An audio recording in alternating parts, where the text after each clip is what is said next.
Hermano, la lección de hoy es la lección 10.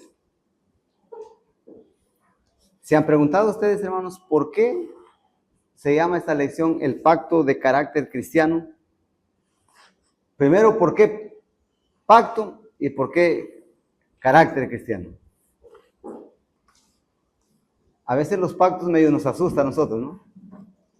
Pero la palabra pacto es una palabra bíblica, hermano. Recuerdan que la Biblia habla de Moisés, de Abraham, que hicieron pactos con Dios, de Noé, ¿verdad? Pactos con Dios. Pero, ¿por qué la lección se llama nuestro pacto de carácter cristiano? Entonces vamos justamente hoy a desarrollar esta lección para que ustedes también lo entiendan para explicarlo. ¿Cuál es el objetivo de esta lección? ¿Qué perseguimos con esta lección? Para ir entendiendo, miren. Que el discípulo, o sea, el que lo estamos ayudando, guiando a que crezca en su fe cristiana, comprenda los 3 principios fundamentales del pacto de carácter cristiano. 3 principios. ¿Cuáles son esos 3 principios?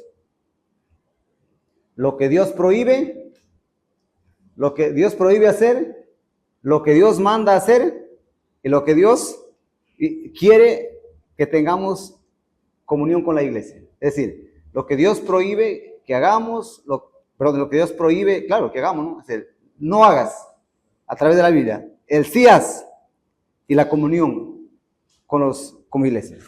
Ahora, pero no solamente es para comprender, ¿no? Porque sí, la primera parte del objetivo es comprender. La segunda es que, ¿cómo aplicarlo eso en nuestra vida práctica? ¿Sí? En nuestra vida diaria. Como expresión, no por temor, hermano, porque este pacto de carácter cristiano no es por lo que yo tengo que hacer como una obligación, como un miedo, ¿no? No, sino más bien por amor a Dios y al prójimo. ¿Sí? Vamos, hermanos, a orar. Pedimos la dirección del Señor sobre esta lección. Padre, en el nombre de Jesús, te damos gracias por esta hora. Bendice la vida de los hermanos que están aquí y en particular, Señor, guíanos no solamente para conocerlo, sino que esta lección, este pacto tiene, Señor, que vivirse, tiene que reflejarse en nuestra vida, porque a medida que se refleja nuestro discipulado, nuestro proceso de formar discípulos, va a ser, Señor, efectivo, porque el discípulo no solamente verá a uno que conoce, sino que también vive este pacto. En el nombre de Jesús, amén. Ahora, yo quiero que ustedes lean lo que dice en la parte introductoria de su folleto. Lección 10 estamos, hermanos. Lección 10. Sí. Sí. ¿Qué es el pacto de carácter cristiano? A ver, ahí. ¿Qué es el pacto de carácter cristiano? La Iglesia cree que la correcta manera de vivir la vida cristiana es el resultado de una correcta relación con Cristo. En la medida que el corazón no se centre en uno mismo, sino en Cristo, nuestra vida reflejará la imagen y carácter de Dios, mostrará una inclinación positiva a lo que es bueno. Cuanto más amemos a Dios, más puro será nuestro corazón. Ahí nada más. Entonces, miren, hermanos, como iglesia creemos, ¿no es cierto?, que la correcta manera de vivir la vida cristiana es el resultado de una correcta, ¿qué? Relación con Cristo. ¿Sí? O sea, en la medida que nuestro corazón no se centre en uno mismo, sino en Cristo, nuestra vida reflejará la imagen de ¿quién? La imagen y el carácter de Dios, ¿verdad? Entonces, miren, si ustedes se dan cuenta, esta lección está dividida, ¿qué? En 3 partes. Ahora, les pregunto, ¿el pacto de carácter cristiano será lo que yo tengo que hacer para ganarme la salvación? ¿Pero para qué lo hago? ¿Para ganarme la salvación? para no condenarme? El hermano dice que sí. ¿Por qué yo tengo que vivir el pacto de carácter cristiano? ¿Qué dice? Ya. ¿Qué dice? ¿Qué dice Cristina? Ya la leíste. Claro, ahí dice, no, el pacto no es para ganar la salvación, sino más bien que es una expresión de una relación correcta con Cristo. Se recuerden que nosotros no hacemos eso para salvarnos. El Señor ya nos salvó, ya nos dio vida nueva, ya tenemos una relación con Él, somos hijos de Él. Lo que yo tengo que hacer entonces, ¿qué es? Expresar esa correcta relación con Cristo, quien me salvó. Por eso que para nosotros... No es el titular del libro, si es un pacto, es un compromiso. Es como, claro. Bueno, perdón, es como yo me he casado, los casados. Ya. Eso no es un pacto. Sí, sí. Claro. Está bien, así tiene que ser. Pero, a eso claro, claro. Pero nosotros no hacemos eso, ¿no es cierto? Por eso, para salvarnos. Hacemos eso porque Cristo ya nos salvó. Ahí se diferencia entre la salvación por obras versus la salvación por la gracia de Dios. La salvación por obras, ¿qué es? Haz esto para ser salvo. La salvación por gracias es, reconoce tu pecado, cree en Jesucristo, ¿no es cierto? Para ser salvo y vive una relación con Cristo, mantiene tu relación con Cristo. ¿Sí? Es muy bueno, ¿por qué? ¿Por qué, hermanos, es tan importante? Porque pareciera lo mismo, ¿no? Juntemos a dos personas, ¿no es cierto? Una persona que hace todo este pacto de carácter cristiano, ¿para qué? Para salvarse. La otra persona dice, no, yo no hago eso para salvarme, porque no es eso lo que me salva. El que me salva, ¿quién es? Es Jesucristo. Entonces, yo pongo mi confianza en Él, permanezco en Él y mantengo mi relación con Él, porque Él es mi Salvador. ¿Sí? Ahora, entonces, ¿de qué trata el pacto de carácter? Miren, hay 3 principios que nos guían. El primer principio, que es haciendo lo que Dios nos ordena en su palabra. O sea, el pacto de carácter cristiano no es otra cosa que hacer lo que Dios nos ordena en su palabra que hagamos. O sea, no es lo que algunas personas van a decir que hay que hacer. Porque en la vida, hermanos, hay algunas personas que nos quieren poner ciertas conductas, ¿verdad? No, esto es lo que no debes hacer. No, pero no es lo que las personas dicen, es lo que Dios dice. De manera que si me están pidiendo hacer algo que la Escritura no dice, ¿sí? No deberías obedecerlo. ¿Recuerdan lo que Pablo dijo alguna vez? Si algún ángel del cielo, aún diciendo, si algún ángel del cielo viniera y nos anunciara un evangelio distinto al que los anunciaron, ese ángel sea anatema. Por eso que para nosotros el asunto central, hermanos, es lo que Dios nos ordena en su palabra, hacer. Pero también es hacer lo que Dios me ordena en su palabra, que yo debo ¿qué? Evitarlo. Si Dios me dice, por ejemplo, hermanos, que la fornicación es pecado, aunque otra persona te diga, mira, pero si ya estás de novio, te vas a casar, no importa. No. Lo que tú digas no importa, es lo que dice la palabra de Dios. ¿Cierto? Entonces, es lo que la palabra de Dios dice. Y tercero, permaneciendo en mi comunión sincera con la iglesia. ¿Por qué es tan importante, hermanos? Porque si yo me uno a una iglesia, ¿no es cierto? Yo no puedo andar diciendo, yo no puedo andar publicando, menos comentando algunas cosas negativas que hay en la iglesia. Es como si tú te casaras, bueno, estás casado y andaras hablando, ¿no es cierto?, con otros, algunos aspectos negativos de tu casa o de tu cónyuge. Eso no está bien, ¿no es cierto? Eso no está bien. Entonces tampoco está bien Ahora sí, ¿qué estaría bien? Que tú hables cosas positivas de tu esposo, ¿verdad? Tu cónyuge, eso está bien. Igual de la familia, ¿no? Igual de la familia. Entonces, porque la iglesia finalmente, la iglesia es una familia, ¿verdad? Entonces yo no puedo ir hablando mal de mi familia. Eso no está bien. ¿Qué tengo que hacer cuando hay algunas cosas que están mal en mi familia? Hablar, ¿verdad? Conversar si es alguna persona, algún miembro de la familia, directamente converso con él, después de pedir la guía al Señor, hablar, ¿no es cierto?, con él. Si no me hace caso, ¿qué dice la Biblia? Yo puedo hablar con algunas personas que pueden influir sobre él, ¿no? Si no les hace caso, ya finalmente también decía en la Biblia, tenle por gentil o publicano. ¿Qué vas a hacer con una persona que no quiere hacer caso? ¿Sí? Me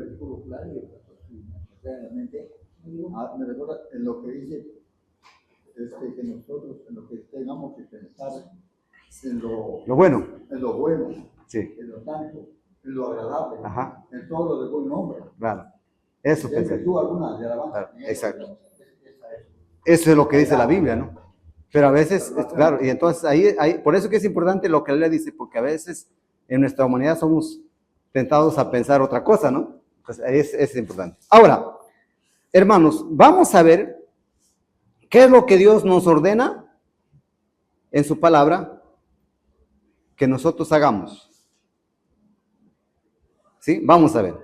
Ahora, yo no me voy a centrar en todos, no porque no sean importantes, sino porque algunos asuntos son tan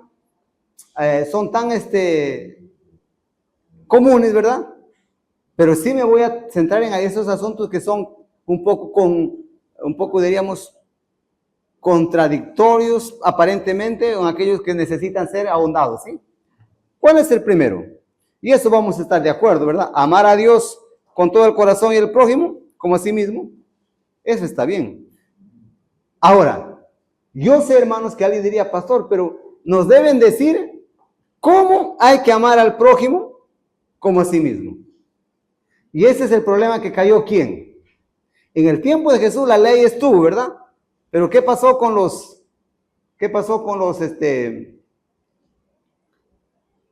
líderes hebreos del tiempo de Jesús? Comenzaron a hacer una lista de lo que no se debe hacer para no quebrantar ese mandamiento. Y eso es lo que no hacemos como iglesia. Como iglesia nos dejamos guiar por el principio. Amar a Dios con todo el corazón y al prójimo como a sí mismo. Pero, pastor, ¿por qué no me dan una lista? ¿Qué incluye amar a Dios y qué incluye no amar a Dios? No, eso no hacemos. Eso queda en la libertad guiada por el Espíritu Santo. Porque no podemos comenzar a decir lo que la Biblia no dice. ¿Y qué tal si la lista no está completa como Dios quiere? ¿O qué tal si comienza a enseñar asuntos que ya es asunto humano, no es divino? Por eso que nos quedamos como iglesia, siempre nos quedamos con el principio. Claro, tú dirás, pero yo conozco, pastor, una denominación que tiene una lista de lo que hay que hacer. Bueno, nosotros no vamos ahí. Y después le voy a explicar por qué también, ¿no? Número 2, llamar la atención de los inconversos, invitarnos a la iglesia. ¿Qué significa? Que la segunda preocupación después de amar a Dios, ¿quién es? Claro, las personas que no conocen a Cristo. O sea, yo no solamente debo tener pasión por amar a Dios, debo tener preocupación también para que otros se salven. ¿Y qué indica hacer? Pues tengo que orar por ellos, invitarlos a la iglesia. Por eso es que nosotros intencionalmente estamos promoviendo 3 tiempos al año para que tú ores por tus amigos, ores por tus vecinos, ¿no es cierto? Los invites a la iglesia, porque tenemos un principio, es nuestro pacto. Por eso que a mí me sorprende cuando yo les digo, ¿cómo es posible si yo me hago miembro de la iglesia y hago un pacto que voy a llamar la atención de los inconversos para que sean salvos? Solamente de 120 personas pasen solamente 25 a consagrarse. ¿Y dónde está el pacto que hiciste, hermano? ¿Me cuenta? Entonces, algo la gente no está entendiendo. Y es importante entonces que, por eso, que en las actividades evangelísticas, y claro, de repente sí tengo que decir que a veces los hermanos no lo pasan al frente, pero sí vemos que siempre hay un compromiso por las actividades evangelísticas, ¿no? A los lugares donde vamos, los hermanos ahí están. Pero es importante manifestarlo también. Ahora, eso no lo voy a ahondar. ¿Qué más? ¿Ser cortés con todas las personas? Pastor, ¿por qué no profundizamos qué tiene que ver la cortesía? tal vez voy a leer un versículo. ¿Qué tiene que ver? Ahí hay varios versículos. Vamos a ver 1 Pedro 2:17. ¿Con qué tiene que ver la cortesía? Porque de repente la cortesía afuera no siempre es como se ve la vida cristiana. ¿Qué es la cortesía? A ver, vamos a ver dos versículos.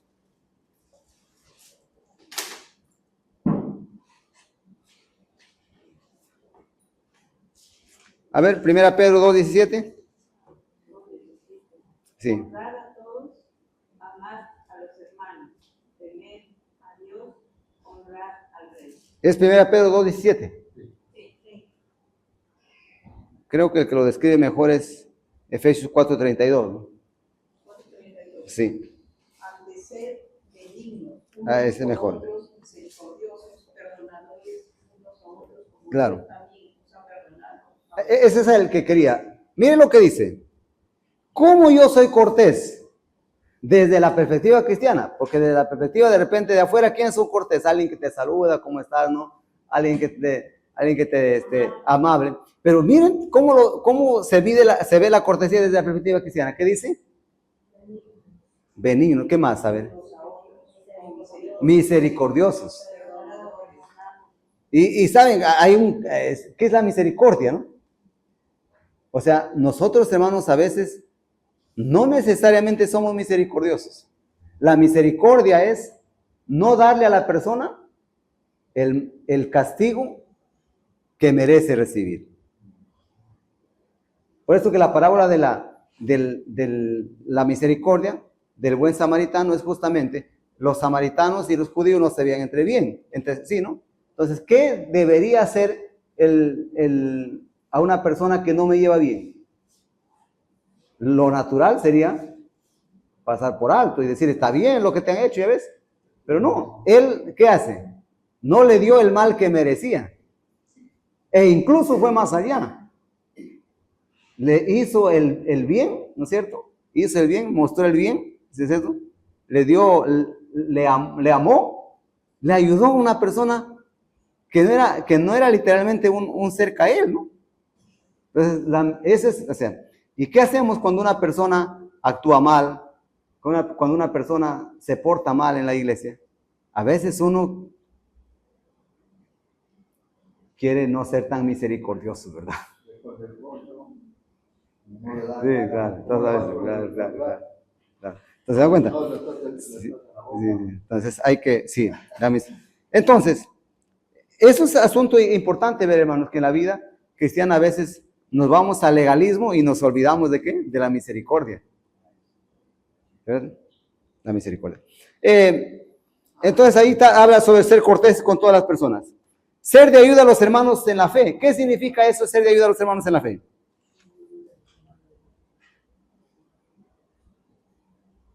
Miren, claro, exacto. Porque si yo te digo ser ayuda a los hermanos en la fe, eso lo que ustedes podrían estar pensando es otro. ¿Qué piensa uno? Ah, voy a darle algo, ¿no? Bueno, esa es otra cosa. Lo vamos a ver después, que hay que hacerlo. No, es que viene después, está en otra regla. Antes esto que estoy leyendo se llamaba las reglas de la iglesia de Nazareno. Ahora se ha cambiado, porque el nombre sonaba mucho medio. Entonces, miren, sí, miren lo que se debe hacer. Ser de ayuda a los hermanos de la fe. Y miren lo que dice Gálatas. ¿Cómo soy de ayuda? ¿Qué dice, hermana? Ajá. Pero ¿saben que el contexto de sobrellevar las cargas, los unos de los otros, no es ahí, sí en otro pasaje, pero ahí no es ayuda financiera? Eso va a venir más adelante, pero ahí no. ¿Saben lo que es ahí? Miren, incluso utiliza 3 palabras ahí que son soportar. ¿Ustedes saben que hermanos en la iglesia que son difíciles de soportarlos? Uno ya casi quiere decirle, ¿no es cierto? Ya, ¿la Biblia qué dice?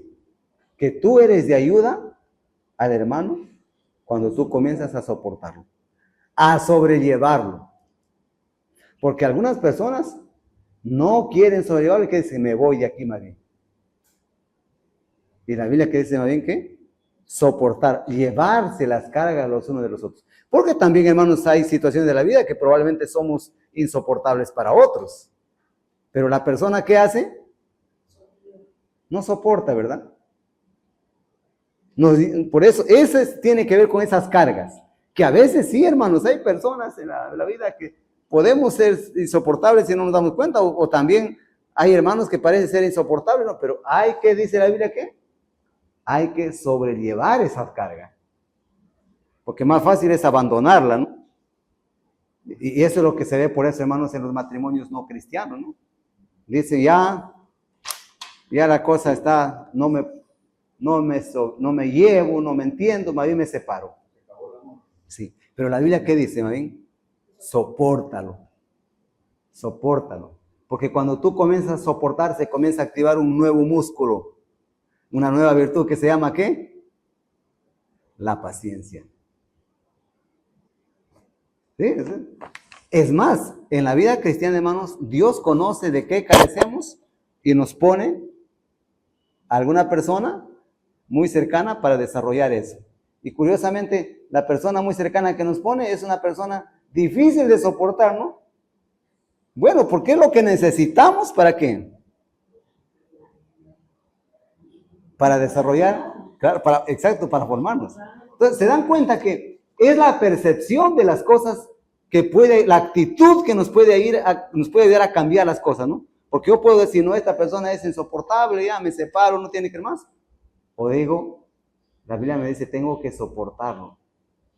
Porque la paciencia, yo voy a crecer en paciencia cuando aprendo a soportar a esa persona y aprendemos a sobrellevarlo. ¿Se dan cuenta?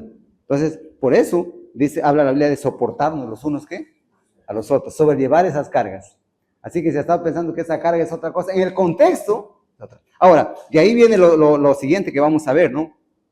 El 5. Usted decía, pastor, en la última parte del pasaje, y cumplir así la ley de Cristo. Ajá. Me dejó pensando en la ley de Cristo. Claro. ¿A qué se refiere? ¿Por qué pone específicamente eso? Para confirmar lo que usted dice, no se trata de ayudar económicamente. Buscando un poquito ahí dice, no, amar. Sí. Amar y perdonar. Sí. Y me dejó pensando. Sí, porque lo que viene de la ayuda viene a continuación. Ya está en Mateo, en el 5, ¿no? Ayudar integralmente a los ¿qué? A los necesitados. A los necesitados. ¿Sí? Claro, a los cuerpos y las almas de las personas, ¿no? Y aquí ya tiene que ver, por eso al lado derecho, la aplicación práctica, intencionalmente, ¿qué dice qué? Comida, ropa, visita a enfermos y presos, ¿no? Esa es la regla de que ayudar integralmente a qué? A los necesitados. Y ahí está el pasaje bíblico, claro. Sí, eso ya tiene que ver con ayuda, ¿qué? Ayuda material, ¿verdad? Ayuda económica puede ser, ¿no? Claro, porque ahí hay el pasaje de Santiago, ¿no? Pues si viene una persona también, ¿no es cierto? Y te dice lo que está atravesando tu necesidad, tú no lo puedes decir, ándate, hermano, ¿no? Y ahí viene también, alguien me ha dicho, pastor, y aquí yo tengo un conflicto, me estaba diciendo alguien, pastor, dice, ¿por qué? Mire, a veces hay personas que vienen, dice, a pedirme que yo le preste dinero, pero, pastor, no son buenos pagadores. Y yo dice, cuando no lo presto me siento mal. Entonces ahí viene el principio, ¿no? Puede que tú no le des, pero no le puedes enviar con las manos vacías. ¿Qué puede decir, hermano? Mira, pero sí llévate esto. No te voy a prestar, esto te regalo, que si te ayude para tu necesidad. ¿Te das cuenta?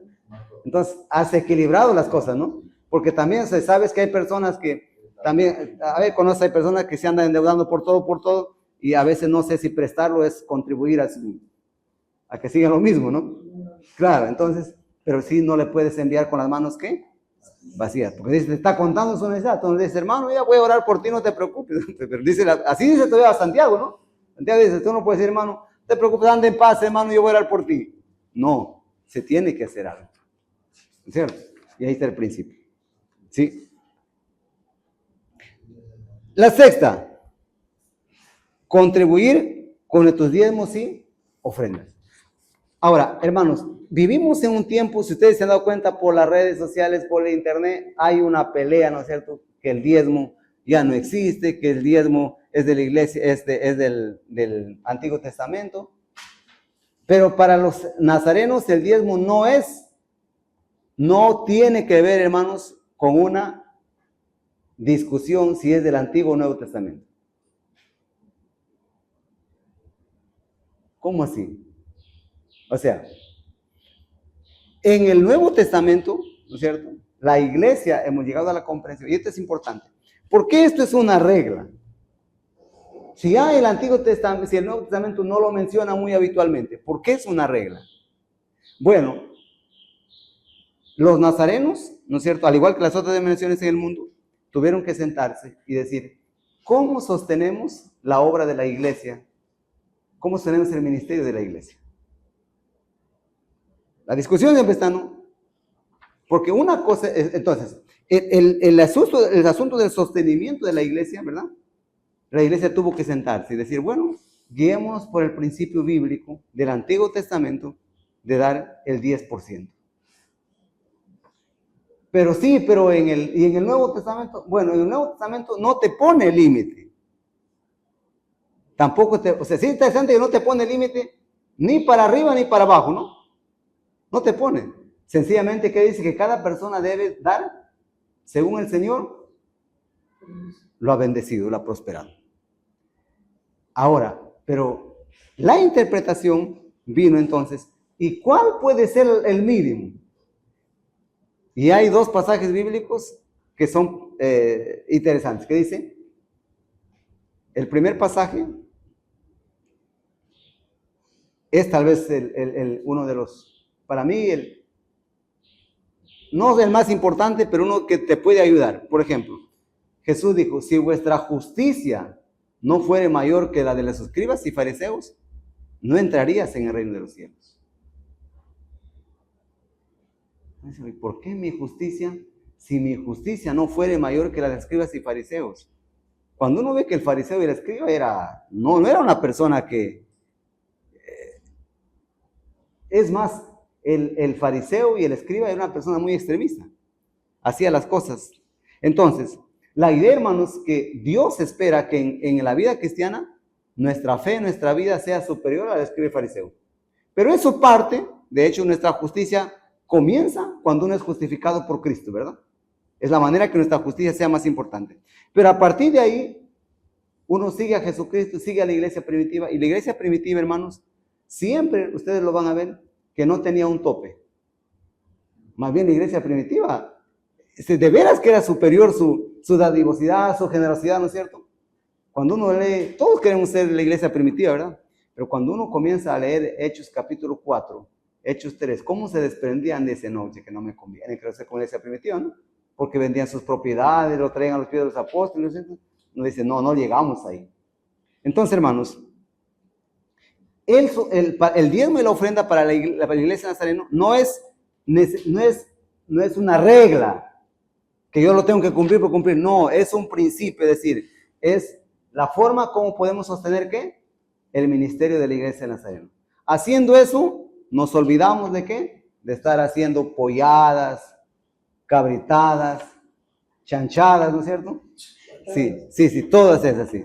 Sí, y hay iglesias que deciden, por ejemplo, han llegado a un acuerdo que el diezmo no lo van a practicar. Y está bien, pero ahí está el asunto. ¿Cómo sostienen su ministerio? Bueno, vendiendo tamales, sacando colectas, preguntan, hermanos, ¿alguien quiere ser bendecido aquí en la iglesia? Y hermano, paga el recibo de luz. Y no podemos llegar. Entonces, en los 100 años la iglesia tiene que ir pensando que la única manera de sostener es llegar a un principio equitativo. Entonces, todo aquel que es miembro de la iglesia debe entender que para los nazarenos, el principio del diezmo, ¿no es cierto? Y las ofrendas es una forma como puedo sostener la iglesia. Yo no estoy de acuerdo, no hay problema, no seas miembro de la iglesia nazarena.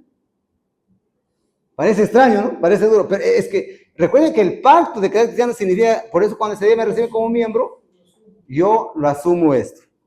No estás obligado a hacerlo. No, pues estás obligado a hacerlo, porque alguien podría decir, yo no estoy de acuerdo. No, estás obligado a hacerlo. Pero si tú quieres ser miembro de la iglesia nazarena y en algún momento vas a estar en posiciones de liderazgo, en todo eso, es el principio de la iglesia. Ahora, No es que se lo inventó. Se han puesto a pensar, a veces uno dice, ¿por qué el Señor pedía en el Antiguo Testamento el diezmo? ¿Ustedes creen que por una cuestión solamente de regla? No, porque era la forma como tenían que sostener ¿qué? Claro, el sacerdocio, ¿no es cierto? Para eso era, porque si no, no tendría sentido, ¿no? ¿Acaso Dios quiere dinero? No, no es. Claro. De hecho, ¿no es cierto? Entonces, el sostenimiento del ministerio no solamente pasa por el liderazgo, el sostenimiento de las personas en necesidad. Por ejemplo, nosotros, si nuestra recaudación fuera más alta, habría mucho más porcentaje de dinero que se da para ayudar a las personas cuando alguien muere, ¿no es cierto? Cuando alguien atraviesa una necesidad, pero a veces, no siempre. El hermano iba a preguntar. Usted está diciendo que diezmos como un principio de Sí. Para el sostenimiento. Tal vez no en la iglesia otras denominaciones optan por no recolectar el diezmo. Solo ofrenda voluntaria. Ajá. ¿Dejarían ser de la iglesia de Cristo? No van a dejar de ser de la iglesia de Cristo. Solamente que el asunto es cómo van a sostener. Porque si ustedes ven, la sola ofrenda no sostiene. O sea, la iglesia no sostiene. Entonces, ¿cómo lo hacen ellos para sostener? Te van a sacar colectas de otra manera, ¿no es cierto? Te van a hacer van a estar cada mes vendiendo comida, ¿no es cierto? Haciendo actividades. Y la iglesia... Entonces la iglesia, claro, exacto. Entonces la iglesia ha dicho, particularmente nosotros no. Por eso, hermanos, que inclusive un principio de la iglesia es no hacer otra forma, ¿verdad? Otra forma de recaudar fondos que la Biblia no lo haya establecido. Entonces, por eso que, e incluso, hermanos, donde yo he estado y donde estoy, porque también este es uno de los cursos que yo le enseño a los alumnos del seminario, es la iglesia del Nazareno prohíbe hacer cualquier otro tipo de actividad que no sea la que está establecida en la Biblia. Por eso incluso cuando a mí me ha acercado, pastor, ¿por qué como iglesia no hacemos una gran pollada para el techo del templo? Porque no es lo correcto. La Biblia establece que hay formas como Dios ha establecido que el misterio se sostenga. No que hay iglesias que si uno, claro, ¿por qué tenemos que acudir a eso? ¿Saben por qué? Porque uno deja de cumplir el principio bíblico. Y es lo que dice Malaquías, ¿no? Si ustedes dejan de cumplir, si ustedes cumplen eso, habrá alimento suficiente en la casa. Si ustedes no dejan de hacerlo, obviamente hay que acudir a otros medios. Entonces los hermanos, por ejemplo, que lo respetamos, ¿no es cierto? De hecho hay hermanos que de otras denominaciones que han decidido no recolectar diezmos de ofrendas. Y aunque a veces nos sacaban la vida, ¿no? Pero siempre ellos van a estar, ¿qué? Porque de alguna manera se tiene que pagar el recibo de agua, de alguna manera se tiene que pagar el recibo de luz, de alguna manera se tiene que tener recursos para construir, ¿verdad? Por eso es que nosotros, por eso que se dan cuenta, ¿por qué nosotros, por ejemplo, se dan cuenta, no construimos, sino más bien apartamos? Como iglesia local, por ejemplo, nosotros tenemos planes de construir. Pero por eso es que el techo era una necesidad, pero no queríamos ir por ese camino de estar cada culto, ¿verdad? Pidiéndoles a los hermanos dinero, porque no es correcto. ¿Qué es lo correcto? Que yo diezmo y ofrendo, y la iglesia, el liderazgo tienen que ser responsables ¿en qué? En separar. Entonces, hay cosas que yo no puedo tenerlo de la noche a la mañana, pero yo quiero tenerlo. ¿Qué tengo que hacer? El principio bíblico otra vez, ahorrar. No, pero yo lo quiero tener hoy. Sí, pues hermano, pero no lo puedes tener hoy. Pero sí lo podemos tener a 5 años, a 7 años, a 8 años, a 10 años. E incluso con los líderes jóvenes que manejan también finanzas nos sentamos y dijimos, por ejemplo, ¿a qué tiempo nosotros podríamos tener nuestro templo? Y calculamos que, de acuerdo a nuestros ingresos, así como vamos, a 15 años lo podríamos tener. Y algunos dijeron, no, pero puede ser de una manera más fácil, nos endeudamos en el banco, sacamos préstamo, y después, ¿cómo lo pagamos? Entonces es cuestión, o sea, y claro, pero también respetamos que hay hermanos que lo llevaron a la junta, a la iglesia votó, no sé, en su mayoría, ¿sí? Y somos respetuosos también ¿de qué? De la decisión de la mayoría de la iglesia. Pero los hermanos decidieron, por ejemplo, a pesar de eso, no optar por el hacer actividad. ¿Se dan cuenta? Ellos no los han visto haciendo actividades para eso, ¿no? Que han acudido, sencillamente, claro, a hacer cada uno de voluntariamente según quiera hacerlo. Porque dijeron, hermanos, hacemos hermano fácil, cada uno que dé 500 soles. Le digo, hermano, eso no es bíblico. La Biblia dice que cada uno debe dar según el Señor te ha prosperado. Porque, sí, ese es. Entonces, esos asuntos, hermanos, tú tienes que conocerlo, porque si tú vas por el lado, no, es que la Biblia dice que yo tengo que decir, sí lo dice el Antiguo Testamento. Pero el Nuevo Testamento no te pone un límite. Y entonces, ¿por qué nosotros hemos optado? Porque guiado por ese principio, es un acuerdo común de los nazarenos, ¿no es cierto? También lo hacen otras denominaciones, ¿eh? De sostener el ministerio apartando el 10% de nuestros ingresos. Y ese mismo principio se aplica desde la iglesia local, ¿verdad? La iglesia local, ¿qué hace también? Da el 10% para el sostenimiento del ministerio a nivel distrital. Y eso se aplica también a nivel, ¿qué? Global. Ese es el principio. Ahora, ¿y qué pasa si alguien... Porque uno se pregunta, ¿la iglesia primitiva dio el 10 o dio más? Claro. Porque tú ves, si alguien vende toda su propiedad para tal, está dando más del 10%.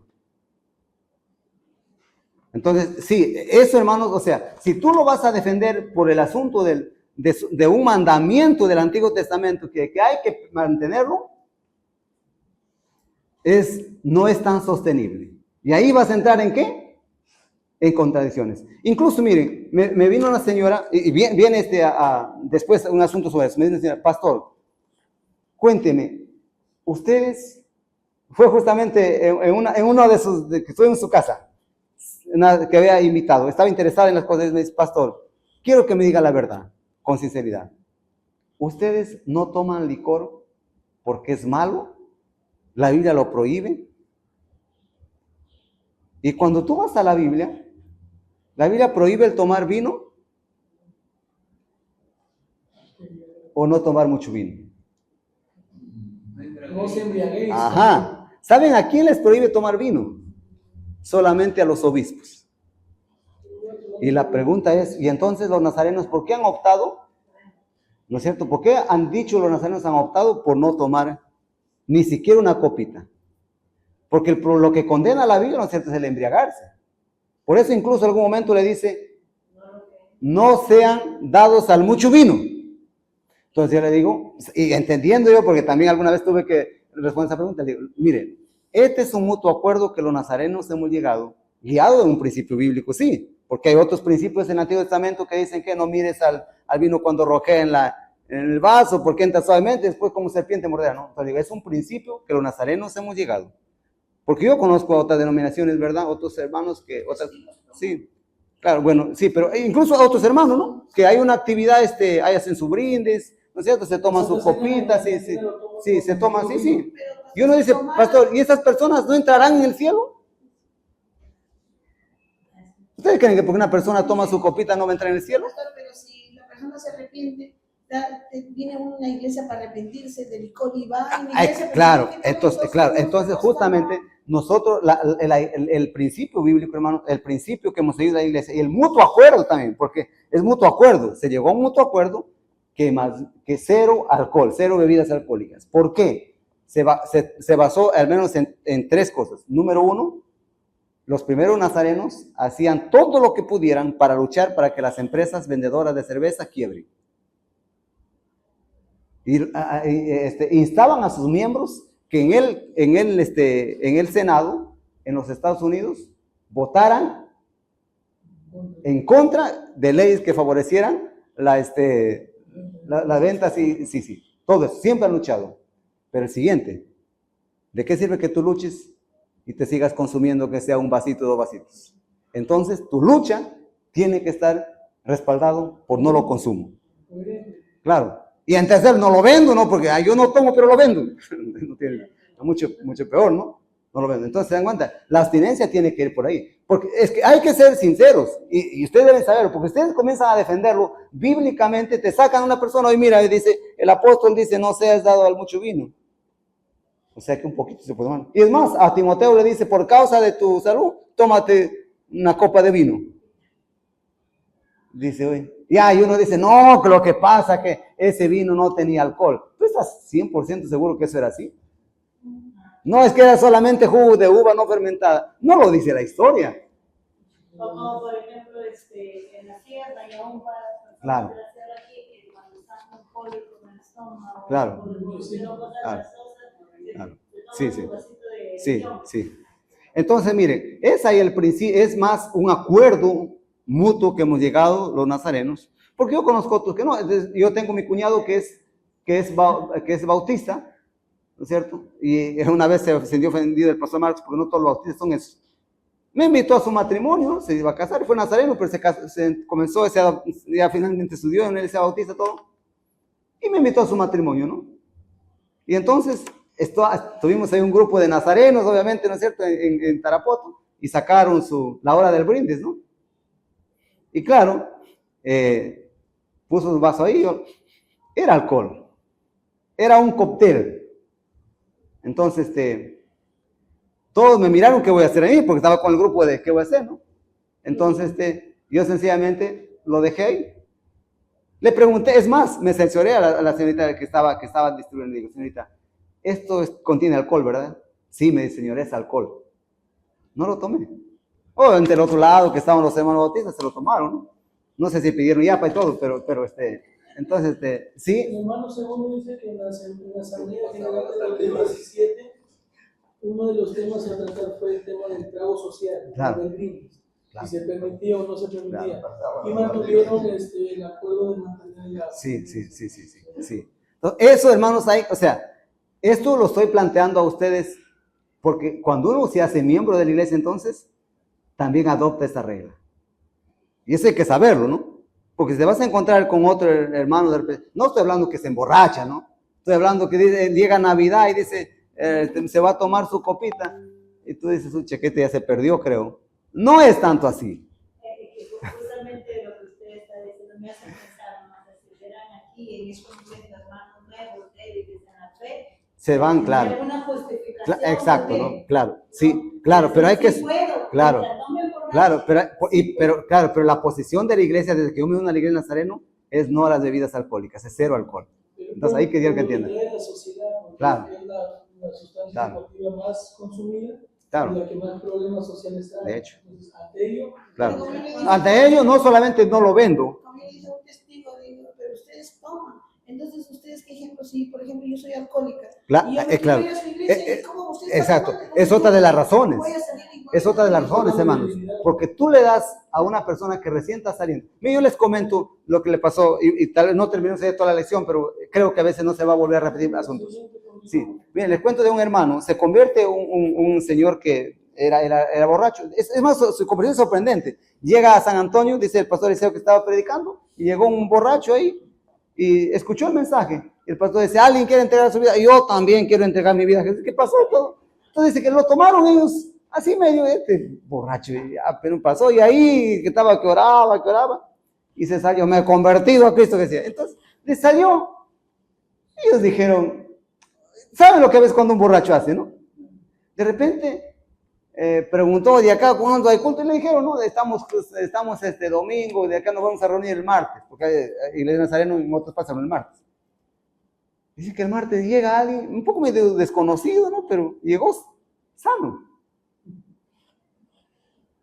Y algunos sí lo conocieron un poco, ¿no? Parece ser borracho, creo que se convirtió el domingo. Entonces él dice, sí, yo soy, dice la persona que el domingo, o sea que se acordaba de la decisión que ha tomado. Pero para hacerlo corto, entonces comenzó a asistir a la iglesia, pero los hermanos dicen, oye, ¿cómo hacemos con el hermano? Porque hay que darle una fuente de ingreso, ¿no? Y el hermano le compraron su balay, ¿no es cierto?, para que venda sus cosas. Comenzó a vender, ¿no es cierto? Comenzó a vender muchos productos, ¿no? Y le iba bien. Y un día el pastor Eliseo le lleva a Morrope, porque él tiene familiares en Morrope. Y en Morrope, hermanos, ustedes saben que toman su chicha. Sí. Y de hecho su familia del pastor, porque no todos son cristianos, no va a ser la chicha, chicha, pues. Sí. Entonces, hermano, que comenzaron a comer su cabrito, le sirvieron y traen la chicha, ¿no? Y dice, claro, a nosotros, como sabían que somos evangélicos, nosotros también hacemos previsión porque ellos toman su chicha fresca. Y dice, pastor, ¿puedo tomar esta chichita? No es dañino, no es peligroso. No, hermano, dice, es fresca, tómate nomás. Y el hermano lo toma, ¿no? Dice, ay Señor, que no se pierda estas buenas costumbres acá. Entonces, ya el hermano ya tenía sus mesas, entiendo. Y dice que la gente le dice, él tiene su amistad con los hermanos, dice, hermano, quédese, porque era dinámico, quédese con nosotros unos días. Pastor, y regresó, dice, pastor, ¿me puedo quedar? Los hermanos que acá hay trabajo, también me quedo. Y se queda, hermano. Se queda. Y en algún momento ya pues, la chicha dulce faltó y total, hermano, que llega un día, dice, de repente vuelta al templo, todo borracho. Dice, hermano, ¿y el alcohol que le dimos para que usted venda? Sí, dice, hermano, me encontré con mis amigos, pastor, dice, le tengo que decir con sinceridad, la chicha que me dieron allá me despertó, dice, y he vuelto, dice, pastor. Le he tomado, he sacado con mi gente que nos juntamos el alcohol, le he ido a mezclar con agua y de decir qué cosa he tomado. Entonces, el pastor, claro, lo cuenta en broma, pero dice, yo jamás pensé, ¿no es cierto?, que para un alcohólico, ¿verdad?, que está saliendo de ese mundo, el regreso a la chicha le desemboca. Miren, entonces, por eso es que lo que la hermana dice tiene sentido. Hay que ser muy cuidadosos. Para nosotros que nunca hemos tomado vino, ¿verdad?, chicha, de repente si algún día por sorpresa nos da, no nos va a caer, no nos... Porque también alguna vez me hicieron, hermano, a mí, ¿no? En Pimentel, me invita un hermano a su cumpleaños y su esposa era de la iglesia, pero estos pues, se tomaban su chichita, ella decía, es dulce, y yo asumí, ¿no? Pero tenía un olorcito, ¿no? Y la hora de tomar, hermano, era fuerte, era fuerte. No, hermano, le digo, esto no tomo, le digo, hermano, esta chicha, le digo, ya está con alcohol, sí, incluso, hermanos, todavía se me regó un poquito y en mi casa cuando llegué, mi esposa dice, ¿qué ha pasado? Entonces, mire, sí, o sea, sí, es fuerte, es fuerte, sí, entonces, ¿se dan cuenta? O sea, por eso, hermanos, por eso es que la posición, sí, pues, un olor fuertísimo, por eso es que, hermanos, la posición de la iglesia a cero bebidas alcohólicas tiene su razón, entonces, y por eso esa posición. Y además, claro, se dice, pastor, ¿y qué relación tienen los nazarenos con los nazareos? Porque el nazareo del Antiguo Testamento era cero alcohol, ¿verdad? Bueno, es también abstinencia. Sí, abstinencia. Sí. Entonces, regresando, hermanos, a los puntos de la lección, eso resolví incluso lo que más adelante viene. Y bueno, la asistencia fiel a la iglesia es otro asunto pues, importante. Por eso que para nosotros, ¿cómo conocemos a una persona cuando ya se está alejando del Señor? Cuando deja de congregar, ¿no? Cuando ya deja de congregar, más que lo visitas, ya tú dices que algo está pasando. Vamos a la segunda parte, hermanos, lo que Dios, asegurando de la hora que estemos, 12 y 12. Nos quedamos ahí entonces, hermanos. Padre, gracias por esta hora. Gracias por lo que tú eres bueno. Gracias por ayudarnos, Señor, a entender tu voluntad. Sabemos, Señor, que hay principios que son eternos. Señor, también sabemos que a veces, Señor, hay enseñanzas que son temporales. Pero también, Señor, sabemos que la Biblia está hecha, Señor, lo hiciste para que nos conduzca a la salvación y para que nosotros encontremos, Señor, ahí principios que pueden ser rescatables y aplicados a nuestra vida, que funcionaron, que fueron, Señor, leyes ordenadas para un testamento y que algunas de ellas, Señor, no son en el Nuevo Testamento prácticas cristianas. Algunas se mantienen y hay otros, Señor, que tenemos que evaluarlos a la luz de tu palabra y tal vez, Señor, tomarlos como un acuerdo que por mayoría llegamos, Señor, a una conclusión que eso debe ser el camino, como es, Señor, el sostenimiento de tu iglesia. Rogamos y oramos, Señor, para que todos podamos entenderlo y vivir, Señor, de acuerdo a tu voluntad. En nombre de Jesús, amén. Muy bien, hermanos. nos vamos.